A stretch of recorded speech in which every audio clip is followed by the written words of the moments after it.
From the time Steve was a boy, he's been passionate about wildlife. He's very lucky because he grew up at a zoo with two parents who devoted their lives to teach him all about the animals that he loves.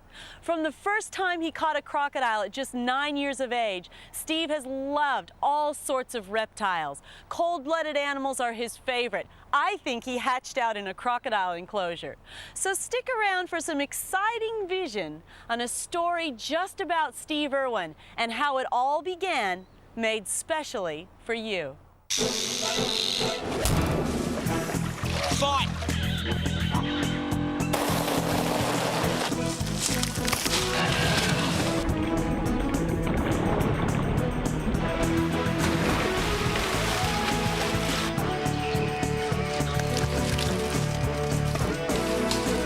This is the Steve Irwin that you've come to know on television. But what was it like in the beginning? What was Steve Irwin like as a child? I would describe Stephen as a monster. He was never where he was supposed to be. He was always missing. There was a time when we were to go away on a holiday, one of the very few times we would go away on the holiday. He was down the local creek chasing lizards. Everybody else was ready to go. We had to go and look for him. If you took him out in the bush, the hardest job for the whole trip would be to keep an eye on Stephen. The only successful way, and I never ever tried it, but the most successful way would have been to tie him to the truck.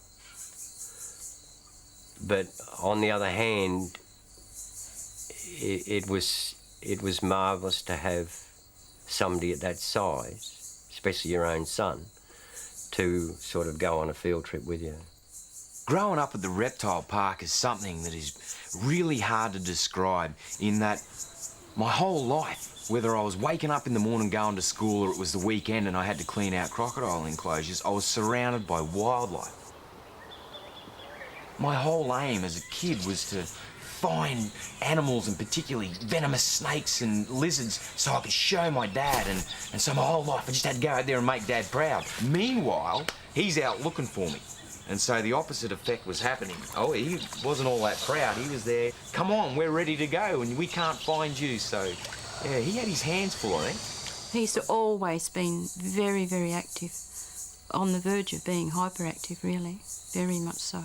If he went missing, you could always look up a tree, there he'd be. I never used to stop him. I got to the stage where, from the age of 2 years old, he would never be on the ground, he'd be up somewhere. It was just useless. You had to let him go his way. And he's always been the same, and he always will be. When we'd be travelling to and fro school, if he saw a reptile on the road, we always had to stop and investigate what it was, whether we were running late or early or whatever. One particular instance, I have stopped the car and said, well, get out and do it, and left him there. My husband decided to buy Stephen a snake for his birthday. He was 6 years old and he got a python. It was about 12 foot long. He loved this python. My dad is my hero, my legend, my icon, and also my mentor. And he was kind of ahead of his time with wildlife. He was at the cutting edge of animal husbandry and understanding the wilderness and all of the wildlife in it. We decided that we'd keep a couple of reptiles as pets because we were always out fishing and we were always running into tiger snakes and black snakes and brown snakes and things. So we decided rather than hurt them that we'd keep them as pets. So we kept a couple as pets and then it just grew from there. We thought that if we could make some type of a living out of an animal park, then Queensland's climate was quite good for that. Building materials at that time were extremely difficult to get, and the first couple of years we actually lived in a caravan because we couldn't build a house. It was never easy. It was something we'd never done before. We'd come from Melbourne working as plumbers up to opening a park of animals. My mum is just the most beautiful person on the face of the earth. You know, I was born on my mum's birthday, and so every time my birthday comes around, I just get this overwhelming warmth, just engulfs my entire body. All of her life, she has tried to rehabilitate orphan animals like orphan Joey kangaroos, koalas, wombats, snakes, and raise 3 kids of her own. We started off with a very small collection. We had a few snakes, we had a few lizards, and I think it took us probably at that time a couple of years before we managed to get a couple of crocodiles. Stephen would have gone crocodile catching with us extremely early in the piece, actually, when we were catching freshwater crocodiles.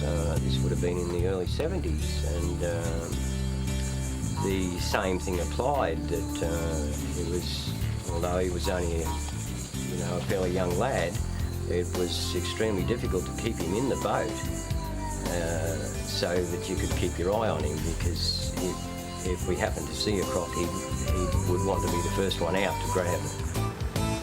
I think I was 9 years old when I had my first jump on a freshie, and that was a pretty wild experience. You know, up the front of the boat, I've got the spotlight, and you can imagine at 9 years of age, I was keen as mustard. And I was accustomed to spotlighting the crocs, and I'd put the spotty down, he'd be driving, and he'd go in and jump them. But something changed this night, and he had me up the front, and he's, "Righto, son, you can get him." Okay, up the front, and don't worry about the trees, Stephen.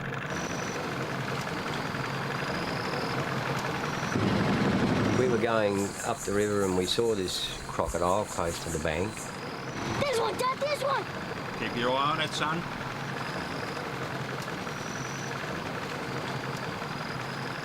And I trusted Stephen that he knew what size crocodile it was, which was rather silly on my part. I should have known better.